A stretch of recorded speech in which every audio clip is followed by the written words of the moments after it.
Okay, welcome gentlemen. We're here at I'll Go If You'll Go at the Newark Museum on September 24th.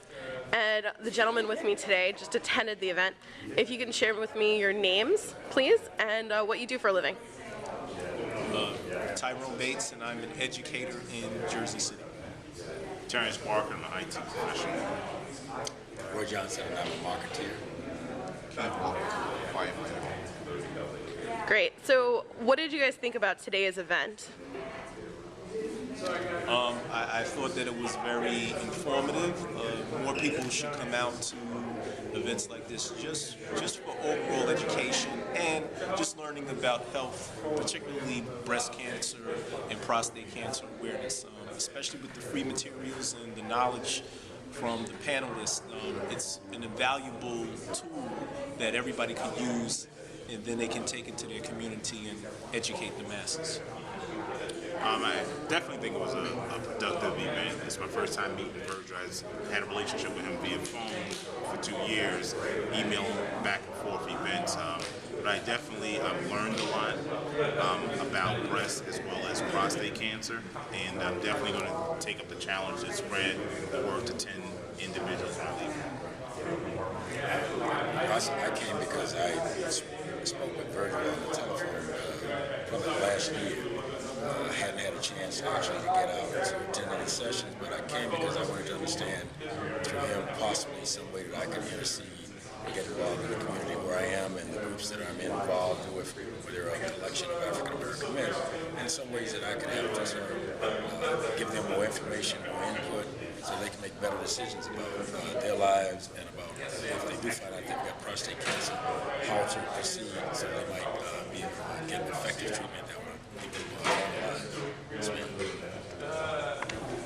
I learned that prostate cancer can be preventive, also that it can be managed, and if you take the precautionary or the appropriate steps in the beginning, or when you think that something's wrong or you're not sure, you can have things done that will help you out, and you don't need a doctor telling you that it's too late and there's nothing they can do for you. And also I learned that it is very good to be vocal and informative to others, that you can help someone. As we spoke about earlier, people from our community, we don't like to share information because we think we are stronger physically and mentally, that we can handle any situation.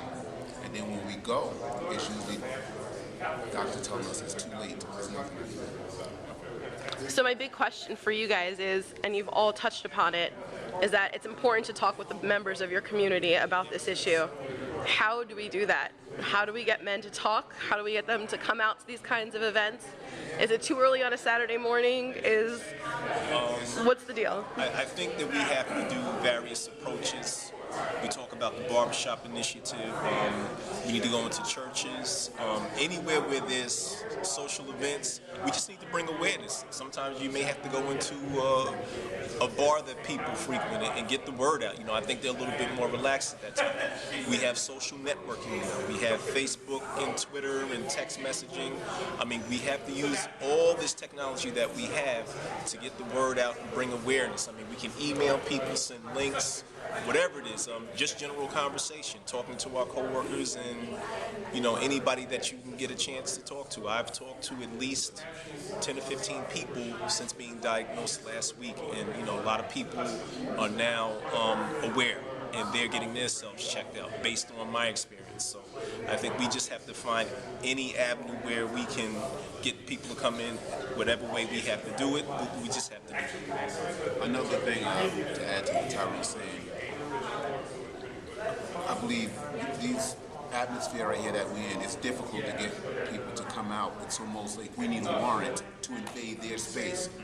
And it's almost, you have to be an aggressor and take the initiative and make them understand what it is that you're going through, or what is it that you know?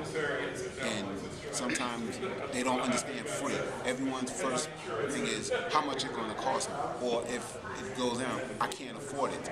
So that's why I'm not going out to seek medical help, because a lot of people don't have the insurance for it. And when they get there, some doctors are brushing them off, and then they're getting a runaround. So it's, even if you can inform them they might want to do it, but if you don't have the insurance, or your insurance don't cover you enough, what do? You sit there and just hope that it go away. You pray about it. You pray without works, nothing is pretty much dead. So it's a lot of different things that has to be done. You have to go out there, you just have to push. Cannot give up, can't stop. Gentlemen, what do you think? How do we get men out there and talking about this stuff? Where do we have to go to find them? Where do we have to go to find them?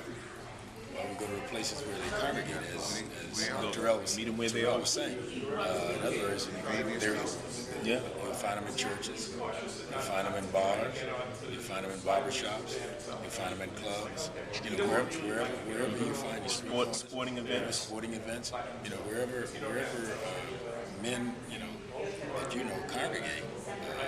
First, you have to be there. Then second, you have to self-disclose. If you want to get someone to talk about themselves, you have to first self-disclose. When you self-disclose, that opens up the other person to come back and to share about themselves. So that's one of the ways to get people to talk. And of course, most of the times, a lot of times, the reason why a lot of black men don't necessarily go to the doctor is fear. They're afraid. They're afraid that they may find out that they do have something. The problem is, if you do have something, it's better to go get treatment and get it fixed rather than being afraid of what's going to happen when they get there. So a lot of times that fear makes them wait so long that by the time they get there, it's very, very late in the stages of their life in the game. And sometimes they're able to be treated in such a way that will save their life, and sometimes it may be too late. So do you guys have any advice to someone who's trying to touch the community and get the message out? Well, for me, I think after today, and obviously it touches someone near and dear to me, my two questions are going to be, what's up, and then following that, how's your health? And the same way I can talk to them about football or sports, I think it's very imperative that we ask that question. And so we have to be the catalyst to start. So we start asking individuals, how's your health? And put the onus on them to ask another brother. And then hopefully that'll have a ripple effect. But that's really my mindset. I'm a type 2 diabetic, and I have a child on the way. My wife is 2 months pregnant. And so ever since just hearing about that, it's just made me think and obviously eat differently. So really after today, and like I said, those are going to be my two questions before really anything else.